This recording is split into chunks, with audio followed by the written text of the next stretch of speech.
नमस्कार मंडळी, देवदर्शन किचनमध्ये आज आपण कोणत्याही प्रकारचं वाटण न करता मस्त अशी तरीची आणि चविष्ट अशी बटाट्याची रस्सा भाजी पाहूया।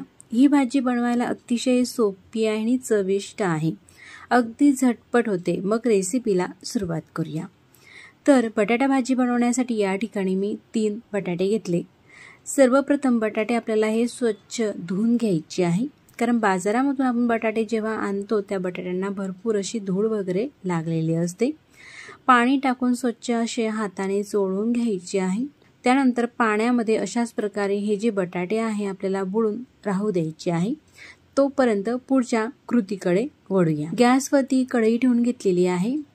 आता कढईमध्ये 1 मोठा चमचा तेल टाकायचं आहे, इतपत तेल। तेल गरम झालं का त्यामध्ये पाव चमचा मोहरी टाकायची आहे आणि मोहरी अशी थोडी तळतळली का त्यामध्ये पाव चमचा जिरेही टाकून घेऊ। जिरे मोहरी दोघं असे आपल्याला तळतळू द्यायचे आहे। त्यानंतर 7 ते 8 कढीपत्त्याची पाने टाकायची आहे। दोघं असेही थोडेसे परतून घेतल्यानंतर या ठिकाणी 1 मोठ्या साईजचा कांदा बारीक चिरून घेतलेला आहे। कांदा कढईमध्ये टाकून परतून घ्यायचा आहे। तर या ठिकाणी ह्या भाजीसाठी आपल्याला कोणत्याही प्रकारचं वाटण करायचं नाही, म्हणून कांदा घेताना एकदम बारीकच असा चिरून घ्यायचा आहे। आता कांदा हा परतत असतानाच त्यामध्ये 1 चमचा लसूण आणि आल्याची पेस्ट टाकून घेऊ। आलं लसूणची पेस्ट सुद्धा कांद्यासोबत छान अशी आपल्याला भाजू द्यायची आहे। कांदा हा आपल्याला जास्त भाजायचा नाही, तर असा थोडासा हलका याला गुलाबी रंग आला का त्यामध्ये 1 चमचा धने पावडर टाकायची आहे, पाव चमचा हळद आणि चवीनुसार मिरची पावडर टाकायची आहे। तर या ठिकाणी मी 2 चमचे मीडियम साईजची मिरची पावडर वापरते। मीडियम चवीची मिरची पावडर आहे म्हणून 2 चमचे घालते। त्यासोबतच चिमूटभर हिंग आणि पाव चमचा गरम मसाला घालते। तुम्ही जो वापरत असाल नेहमी भाज्यांसाठी तो गरम मसाला या ठिकाणी वापरू शकतात तुमच्या चवीनुसार। एवढे हे सुके मसाले टाकल्यानंतर परतून घ्यायचं आहे। गॅसची फ्लेम मात्र अगदी कमीच ठेवायची आहे, म्हणजे मसाले व्यवस्थित असे भाजले जातील। साधारण 1 वाटी टमाटर इतपत काभे टाकून परतून घ्यायचे आहे। गॅस अगदी कमी केलेला आहे।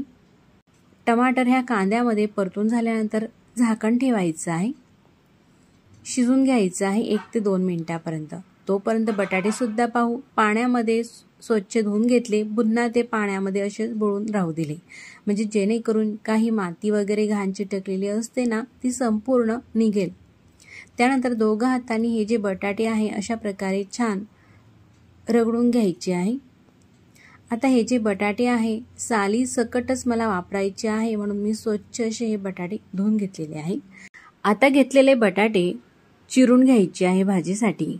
तर अशा प्रकारचे लांब स्लाइडमध्ये हे जे बटाटे आहे मी चिरून घेते।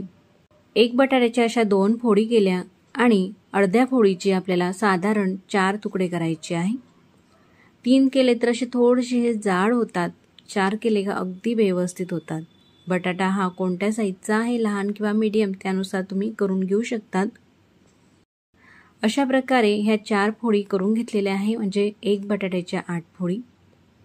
तुम्हाला जर का अशा लांब फोडी करायच्या नसतील तर अशा प्रकारे आडव्याही तुम्ही करून घेऊ शकतात, अशा प्रकारचे तुकडे। आता सगळे बटाटे हे चिरून झाल्यानंतर आपल्याला लगेचच ते पाण्यामध्ये टाकायचे आहे, म्हणजे जेणेकरून लाल पडणार नाही। पाण्यामध्ये टाकून स्वच्छ असे हे बटाटे धुवून घ्यायचे आहे। आता हे बटाट्याचे काप असेच पाण्यामध्ये राहू देऊ। मसाला सुद्धा पाहू। गॅस अगदी कमी होता, कमी गॅसवरती मसाला हा भाजत होता। तुम्ही पाहू शकतात मसाल्याला मस्त असा रंग आलेला आहे आणि जो टमाटर आपण घातलेला आहे ना बारीक चिरून, तोही छान असा मऊ झालेला आहे। मसाला हा परतून घेतल्यानंतर त्यामध्ये बटाट्याचे काप टाकून घेऊ। गॅस अगदी कमी ठेवला ना मसाले मस्त असे भाजले जातात आणि भाजीला तरी सुद्धा छान येते। म्हणून केव्हाही मैत्रिणींनो, भाजी कोणतीही असो, मसाले भाजत असताना गॅस अगदी कमी ठेवा, म्हणजे छान ते भाजले जातात आणि चव सुद्धा भाजीची छान लागते। संपूर्ण ह्या फोडी टाकून घेतल्यानंतर मिक्स करून घ्यायचं आहे। तुम्ही पाहू शकतात मस्त असं प्रत्येक फोडीला मसाला हा कोट झालेला आहे, असा लागलेला आहे। त्यानंतर यामध्ये चवीनुसार मीठ टाकायचं आहे, म्हणजेच 1 चमचा मीठ टाकून घेते आणि मिक्स करून घ्यायची आहे या सगळ्या फोडी। तुम्ही पाहू शकतात किती छान दिसत आहे भाजी। असं संपूर्ण हे मिक्स करून घेतल्यानंतर झाकण ठेवायचं आहे। आत्ताही आपल्याला गॅस कमीच ठेवायचा आहे। साधारण 2 ते 2.5 मिनिटापर्यंत झाकण ठेवून घेतलं त्यानंतर तुम्ही पाहू शकतात अशा ह्या ज्या बटाट्याच्या फोडी आहे त्यासुद्धा अशा थोड्या मऊ होतात।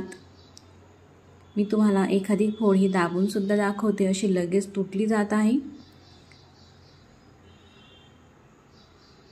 असं पूर्णपणे हे मिक्स करून घेऊ। त्यानंतर आता आपल्याला भाजी कितपत ही पातळ करायची आहे त्यानुसार पाणी टाकायचं आहे। भाजीमध्ये पाणी टाकताना हे गरमच पाणी टाका, म्हणजे भाजीला चव छान येते। तर आणखी मी थोडंसं पाणी घालते यामध्ये। साधारण 1.5 ग्लास पाणी भाजीमध्ये टाकून घेतलं। जास्त पातळ ही भाजी करू नका, अशी थोडीशी मीडियम रस्स्याची ही भाजी छान लागते। आता ही भाजी थोडीशी पातळसर आहे, पण थोड्या वेळासाठी हे बटाटे जे आहे ते शिजतील। नंतर भाजीला छान घट्टसरपणा येईल। अशी मस्त ही भाजी उकळू द्यायची आहे। भाजीला उकळी आल्यानंतर गॅस कमी करून घेतलेला आहे। कमी गॅसवरती भाजी आपल्याला पुन्हा 2 ते 3 मिनिटापर्यंत शिजू द्यायची आहे। नंतर भाजी शिजत असतानाच यामध्ये 2 चमचे भाजलेल्या शेंगदाण्याचा कूट घालते, म्हणजे भाजीला थिकनेस छान येतो। तुम्ही पाहू शकतात छान अशी घट्टसर ही भाजी दिसत आहे आणि रंगही छान आलेला आहे भाजीला अशा प्रकारची। आता भाजी ही झाल्यानंतर गॅस बंद करायचा आहे। त्याआधी मी तुम्हाला बटाटासुद्धा पुन्हा दाबून दाखवते। असा मऊ बटाटासुद्धा शिजलेला आहे। त्यानंतरच आपल्याला गॅस बंद करायचा आहे आणि आता ही जी भाजी आहे ना खाण्यासाठी अगदी योग्य झालेली आहे। तर मैत्रिणींनो, अतिशय साधी सोपी आणि चविष्ट अशी ही भाजीची रेसिपी आहे बटाट्या भाजीची।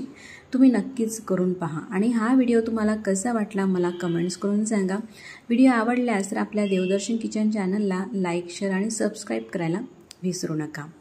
मग पुन्हा भेटू नवीन छानशा रेसिपीसोबत। तोपर्यंत नमस्कार आणि व्हिडिओ तुम्ही पूर्ण पाहिला त्याबद्दल मनापासून धन्यवाद। तुम्ही पाहू शकतात वाटत आहे का ही भाजी आपण कोणत्याही प्रकारचा मसाला न वाटता बनवलेली आहे। किती छान असा रंग आलेला आहे, तरीही छान अशी आलेली आहे, अगदी परफेक्ट। यावरतून थोडी कोथिंबीर टाकून घेते। तुम्ही भाजी शिजतानाही टाकून घेऊ शकतात, पण काही कारणास्तव मी भाजी शिजते वेळेस कोथिंबीर हा टाकलेला नाही। वरतून थोडीशी कोथिंबीरचे पाणी टाकून मस्त अशी ही भाजी दिसत आहे। मग पुन्हा भेटू नवीन रेसिपीसोबत। तोपर्यंत नमस्कार आणि व्हिडिओ तुम्ही पूर्ण पाहिलात त्याबद्दल धन्यवाद।